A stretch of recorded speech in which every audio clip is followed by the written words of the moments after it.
Bang, bagaimana dengan ain dan sihir? Abang percaya gak? Sihir percaya, tapi sampai saat ini belum menemukan. Ain itu kalau di dunia teori energi, kebetulan gue punya Reiki Master. Gue juga S3 di dunia energi, teori energi. Kalau kita bawa ke teori energi, ain itu hasad. Hasad itu prasangka buruk. Bukan prasangka buruk aja sih, tapi prasangka baik. Jadi ketika seseorang memuji kamu, sesungguhnya dia ada sifat iri di balik pujiannya tersebut, sifat ingin memiliki di balik pujiannya tersebut. Nah, ain itu timbul akibat pujian-pujian atau hasad atau keiri dengkian dari orang tersebut.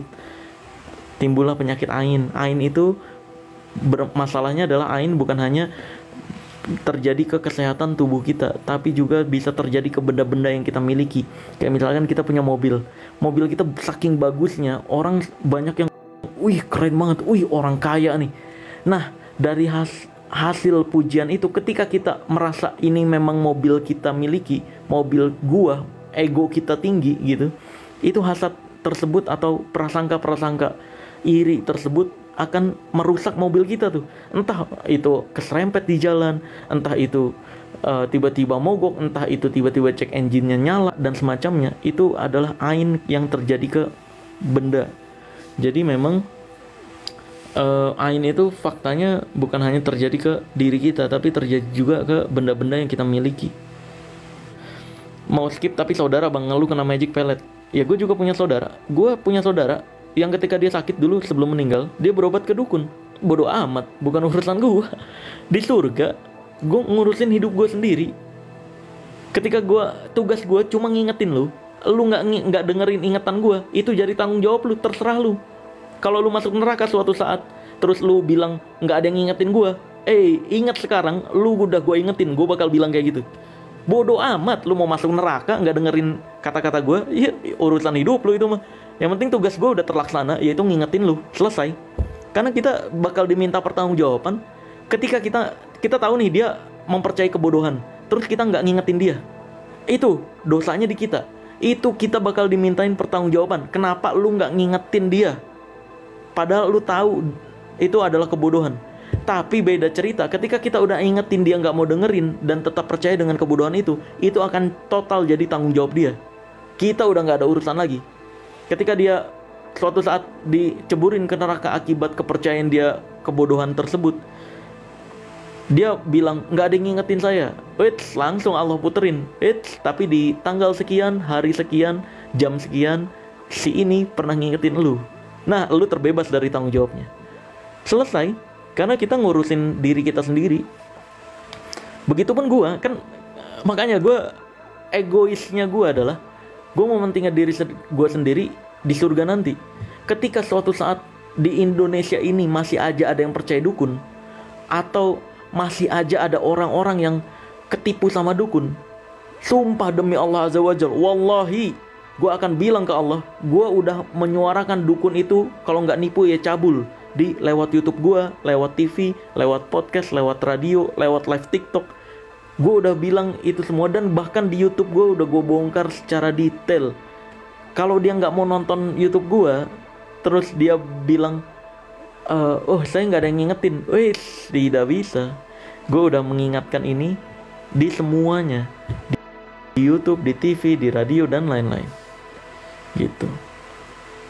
Awalnya kayak kesurupan, sekarang jadi kaki nggak bisa jinjit, anus bengkak, dan banyak lagi. Kamu cek ke dokter aja. Kamu ikutin saran dokter. Saran gue itu sih. Saran dokter harus apa, harus operasi dan semacamnya, ikutin. Terus kalau misalkan saya nggak sembuh-sembuh, ya memang penyakit itu bukan untuk disembuhin. Penyakit itu untuk melatih kesabaran kamu. Kamu bayangin gak sih Nabi Ayub itu dalam hidupnya itu selama 18 tahun dia terkena penyakit yang tidak pernah dialami orang sebelumnya dan tidak akan dialami oleh orang selanjutnya. Jadi cuma Nabi Ayub doang yang terjadi. Kalau Nabi Ayub dungu, dia bakal berpikiran dia disantet, dia disihir, dia diguna-guna. Tapi faktanya Nabi Ayub karena percaya semua yang ada di dunia ini Allah yang mentakdirkan, dia bersabar atas penyakit tersebut selama 18 tahun. Selama 18 tahun. Lu kalau baru sakit 2 tahun, 3 tahun terus langsung berobat ke dukun, itu dungu namanya. Itu adalah kebodohan lu sendiri. Bayangin Nabi Ayub 18 tahun nggak pernah percaya perdukunan, dia tetap minta tolongnya ke Allah. Sampai-sampai ketika dia sakit, yang dia sulit beribadah, dia bilang ke Allah Azza wa Jal. Nabi Ayub bilang ke Allah, ya Allah, hamba bisa menerima semua penyakit ini, tapi kalau untuk penyakit yang satu ini, hamba sejujurnya terlalu berat menerimanya ya Allah, karena ini mengganggu ibadah hamba. Nah, tetap minta tolongnya ke Allah Azza wa Jal, bukan malah bilangnya disantet, diguna-guna, apalagi sampai percaya berobat dukun alternatif dan semacamnya. Enggak, Nabi Ayub tetap doa minta kesembuhan ke Allah Azza wa Jal. Maka dari itu ketika kita sakit 5 tahun, 6 tahun udah ngeluh, bisa jadi lewat penyakit tersebut itu kamu sedang digugurkan dosa-dosanya. Dosa-dosa yang selama ini kamu lakukan, coba kamu ingat-ingat. Mungkin ketika kamu diberikan sakit tersebut, alasan Allah belum menyembuhkan kamu, belum melepaskan penyakit kamu dari tubuh kamu. Mungkin kamu belum ingat kesalahan apa yang dulu kamu lakukan, sehingga kamu diberikan sakit tersebut. Sehingga mau nggak mau kamu harus diberikan sakit tersebut untuk menggugurkan dosa tersebut. Jadi saran gue, ingat-ingat lagi, introspeksi dulu pernah ngelakuin apa ya? Kenapa Allah mentakdirkan sakit ini tetap ada di gue ya? Apa iya untuk jadi motivasi orang lain agar berlaku sabar? Bahkan ada kejadian, ini gue lupa, nanti kamu tanyain ke ustadz yang kamu percaya ya. Ada sebuah kisah sahabat Rasul Sallallahu Alaihi Wasallam kalau nggak salah. Orang ini udah tua, udah sakit-sakitan parah tubuhnya, cuma bisa sholawat subhanallah alhamdulillah wala ilaha illallah wallahu akbar dilewat mulutnya. Dan ketika didatangi sama sahabat lain, sahabat ini, orang tua ini berkata tetap bahagia. Gimana caranya bisa bahagia di saat kondisi mulut doang yang cuma bisa ngomong? Dia tetap bersyukur karena dia bilang, berapa banyak di luar sana orang-orang yang tidak bisa mengucapkan subhanallah alhamdulillah wala ilaha illallah wallahu akbar, bersyukur padahal mereka diberikan kenikmatan. Sedangkan aku, walaupun banyak penyakit, walaupun banyak nggak bisa digerakkan badanku, tubuhku, cuma bisa ngomong subhanallah alhamdulillah wala ilaha illallah wallahu akbar. Ini adalah sebuah kebahagiaan yang tidak bisa banyak orang rasakan atau bisa banyak orang lakukan di saat mereka menerima banyak kenikmatan. Nah, maka dari itu ketika kita bisa bersyukur di apapun kondisinya, ya tetap bahagia gitu intinya. Intinya kayak gitu ceritanya. Tapi untuk detailnya siapa yang terjadi, siapa sahabat yang nyamperin, kamu bisa tanyakan ke ustadz, karena gue bukan ustadz guys. Gue cuma pembelajar agama. Gue suka belajar agama, gue suka menerima pelajaran-pelajaran hidup dalam sebuah agama, dalam pengalaman agama gitu. Makanya gue praktekkan hal tersebut ke dalam hidup gue. Jadi apapun yang terjadi dalam hidup gue tetap bersyukur. Tahu nggak? Gue ditipu baru-baru ini, ditipu 450 juta rupiah. Bayangin, kalau orang yang nggak bisa bersyukur, dia bakal stres, bakal gila. Gue ditipu 450 juta rupiah. Bener-bener ditipu, hilang aja begitu udah, bablas. Yang gue lakukan adalah apa? Bersyukur. Alhamdulillah, gue ditakdirkan sebagai orang yang ditipu, bukan sebagai orang yang menipu. Toh, duit-duit yang gue terima sekarang ini, itu bukan duit gue, itu duit Allah. Duit Allah yang Allah titipkan ke gue. Kalau Allah mau mengambilnya dengan segala cara apapun, ya udah nggak apa-apa. Toh berarti gue nggak dititipin uang itu lagi kan. Alhamdulillah, dengan terjadinya itu gue ditakdirkan sebagai orang ditipu, bukan orang yang menipu. Nah kayak gitu. Tapi kepikiran kan? Enggak. Kepikirannya alhamdulillah kayak gitu doang. Alhamdulillah gue sebagai orang yang ditipu, bukan orang yang menipu. Kepikiran awalnya doang iya. Tapi gue berusaha menekankan ke pikiran gue, oh ya udah itu kan uang titipan. Lagi pula gue masih banyak uang lainnya gitu. Masih selama gue bisa makan tanpa hutang, alhamdulillah gitu. Terus kayak contohnya yang pas gue kasus sama Samsudin, gue kan difitnah habis-habisan sama Samsudin kan. Gue difitnah habis-habisan, difitnah sama dia, bilangnya gue disogok sama dia, bilangnya gue nyogok dia lah 1 miliar untuk dihujat. Dia sampai bilang nggak apa-apa dihujat, yang penting saya dibayar 1 miliar sama si kuntet merah. Dia orang-orang yang pengikutnya yang menganggap dengar kuntet merah seolah-olah gua tuh yang bayar dia 1 miliar untuk dia dihujat, untuk settingan dan semacamnya. Bayangin difitnah kayak gitu, gue diemin aja dulu sebelum dia di penjara ya. Gue diemin aja udah. Toh dia nggak nyebut pesulap merah, gitu. Dia menggiring opini dengan sebutan badut merah, kuntet merah dan semacamnya. Biarin aja, diemin aja. Alhamdulillah, sekali lagi bersyukur gue bagian orang yang difitnah, bukan yang memfitnah. Toh fitnah itu akan Allah balas juga. Ternyata benar kan? Di endingnya sekarang lihat sendiri, di penjara 6 tahun ancaman penjaranya. Ancaman penjaranya 6 tahun. Ya itu hasil fitnah-fitnah yang selama ini dia lontarkan, terus gue diemin. Sesimpel itu kan. Jadi apapun kejadian yang terjadi ke dalam hidup kita, ketika kita bisa bersyukur, maka akan muncul ide-ide yang membuat kita bahagia. Nih gue punya cerita unik. Jadi dalam hidup kita ada namanya rumus kehidupan. Rumus kehidupan itu adalah K plus R sama dengan H. Kondisi plus reaksi sama dengan hasil.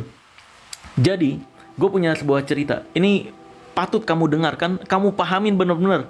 Dengerin baik-baik cerita gue ini, kisah gue ini. Ada sebuah kisah ilustrasi seorang kapten kapal yang berlayar nih. Suatu hari dia berlayar. Kapten kapal ini tiba-tiba ngelihat di informasi kapalnya bahwa 500 meter lagi ini ada sebuah objek. Nah, cuma pada saat itu kondisinya lagi berkabut. Nah, objek ini dia duga ini kayaknya kapal juga nih. Akhirnya si kapten ini mengirim sinyal radio ke objek tersebut. Tolong 500 meter lagi objek apapun yang ada di depan, tolong berbelok sekarang. Karena 500 meter lagi kapal saya akan lewat. Kalau tidak berbelok, kita akan bertabrakan. Dikirim sinyal radio kayak gitu. Lalu objek tersebut menerima sinyal radionya dan mengirimkan sinyal radio balik dengan kata-kata seperti ini. Sampai kapanpun kami tidak akan berbelok. Kalian aja yang berbelok. Nah, dengan dengar sinyal radio kayak gitu, kapten ini udah kapten, bukan kapten sembarangan, kapten bintang 5. Dia merasa tersindir nih dengar kata-kata kayak gitu. Akhirnya dia ngirimin sinyal radio lagi. Saya ini bukan kapten sembarangan, saya kapten bintang 5. Jadi kamu harus dengerin saya. Kamu berbelok sekarang atau kita bertabrakan. Dikirimin sinyal radio, dia ngirimin sinyal radio lagi nih si objek tersebut. Dia bilang, kami nggak peduli, kamu aja yang belok. Nah, makin marah dong kaptennya dong.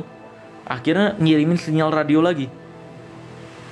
Berbelok sekarang atau kami akan kirimkan rudal dalam waktu 3 menit. Kami beri waktu 3 menit untuk berbelok dari mulai sekarang. Atau kami kirimkan rudal. Dikirimin nih sinyal radio. Lalu objek tersebut membalas sinyal radionya lagi. Sampai kapanpun kami tidak akan berbelok. Karena kami tidak bisa belok. Karena kami adalah menara mercusuar. Nah, seringkali dalam hidup kita kedatangan sebuah kondisi yang membuat kita ingin merubah kondisi tersebut. Padahal sebenarnya hidup kita ini kita nggak bisa merubah arah angin. Yang bisa kita lakukan adalah merubah arah layar kita agar bisa berbelok ke hal yang lain. Maka dari itu, kondisi plus reaksi sama dengan hasil. Ada sebuah kisah. Jadi paham ya, seringkali kita punya ego besar untuk bisa merubah sesuatu. Padahal kita sendiri yang harus berubah. Bukan kondisinya yang berubah, tapi kitanya yang harus berubah. Rubah responnya, harus berubah reaksinya. Karena kita nggak bakal bisa merubah kondisi yang datang ke dalam hidup kita. Nah, terus juga ada sebuah kisah nih. Ini kisah nyata, bukan ilustrasi. Kalau tadi kisah ilustrasi untuk menjelaskan kita yang harus berubah, bukan kondisinya. Nah, atau ego kita yang harus turun sedikit untuk bisa mengenal atau menyelesaikan masalah yang hadir ke dalam hidup. Nah, terus ada kisah, ini beneran kamu bisa cek ke Google nih. Ini kisah asli dari kondisi plus reaksi sama dengan hasil. Ada, kamu tahu F1 ya? Balapan F1 itu, balapan F1 ini punya bos, CEO, namanya Bernie. Nah, bayangin, Bernie ini adalah CEO dari pembalap F1 internasional, bosnya F1. Dia pakai jam tangan seharga 200.000 pound sterling. Kemana-mana dia pakai jam tangan itu, sampai orang kenal nih. Pokoknya bos F1 itu pakai jam tangan merek Hublot, iya, Hublot kalau nggak salah mereknya. Itu pokoknya yang pakai jam tangan Hublot seharga 200.000 pound sterling itu adalah bosnya F1, yaitu si Bernie ini. Nah, suatu ketika Bernie ini dirampok, tapi sayangnya bukan hanya dirampok aja, tapi dia dipukulin juga sampai babak belur. Sampai babak belur, bener-bener babak belur, jam tangannya diambil. Nah, bayangin, 200.000 pound sterling itu seharga 4 miliar rupiah. Kalau sekarang 4 miliar rupiah lebih. Jam tangan hilang, badan babak belur, muka babak belur. Kalau kita jadi dia, mungkin 1 minggu bakal anjir, stres nih, diem aja mengurung diri gitu. Ya wajar kan, kehilangan uang 4 miliar ditonjokin juga. Tapi yang dilakuin Bernie ini enggak. Kondisinya dia terima kayak gitu nih, dia dirampok, dia babak belur, jam tangan kesayangan dia hilang. Nah, respon yang dia lakukan ini luar biasa. Menurut gue emang patut diacungi jempol, karena ini keren banget, pinter. Reaksi yang dia lakukan adalah dia telepon CEO dari Hublot-nya ini, dari jam tangan ini, dia telepon kontak centernya Hublot ini, bilang, saya CEO dari Formula One, ingin mengajukan kerjasama dengan Hublot untuk menjadi sponsor utama F1. Kita bikin iklan. Akhirnya dia meeting. Nah, ketika dia meeting, ditanya sama jam tangan ini, oke, kita bakal jadi sponsor utama, kita harus bikin iklan nih. Iklan apa dan siapa pemeran iklannya? Si Bernie ini bilang, pemeran iklannya saya aja. Di saat itu dia lagi bonyok-bonyok, mukanya bonyok-bonyok guys. Mukanya bonyok-bonyok, jadi bintang iklan. Kan kayak, anjir, bintang iklan mukanya bonyok-bonyok. Dan luar biasa, terbitlah iklan dia, dan viral pada zamannya. Akhirnya Hublot dapat puluhan miliar dari iklan tersebut. Penjualan jamnya terjual ratusan ribu. Tahu nggak, iklannya bertuliskan, nampilin foto dia yang lagi babak belur kayak gitu, terus di iklannya tulisannya, lihat seberapa beraninya seseorang untuk memiliki jam tangan Hublot gitu. Nih, kamu bisa lihat nih gue kasih lihat gambar Bernie. Itu iklannya cukup viral dan beneran bonyok mukanya nih.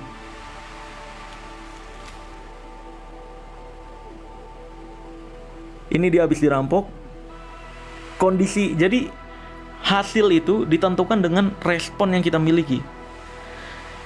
Kayak contoh nih, see what people will do for a Hublot. Jadi lihat apa yang orang lakukan hanya untuk mendapatkan Hublot. Jadi orang kayak, anjir, orang rela untuk ngerampok cuma dapat Hublot. Kejual akhirnya. Dia juga Formula F1-nya akhirnya dapat sponsornya besar banget. Maka dari itu, sekali lagi, kondisi plus reaksi sama dengan hasil. K plus R sama dengan H. Hasil itu ditentukan dengan respon yang kita kerjakan. Kalau misalkan kita ketimpa masalah, misalkan kondisinya nih, lahir kayak, gue cerita dari kondisi gue aja ya. Misalkan kondisi gue terlahir di keluarga yang miskin. Orang tua bangkrut, rumah harus kejual, terus untuk bayar hutang. Gue harus, kondisinya adalah gue harus membiayai orang tua gue. Kalau reaksi yang gue lakukan adalah gue ngeluh, gue ngerasa berat, gue pasrah aja lah, nggak mau berbuat apapun, ya endingnya gue bakal melarat abis. Mungkin gue tinggal di jalanan dari dulu.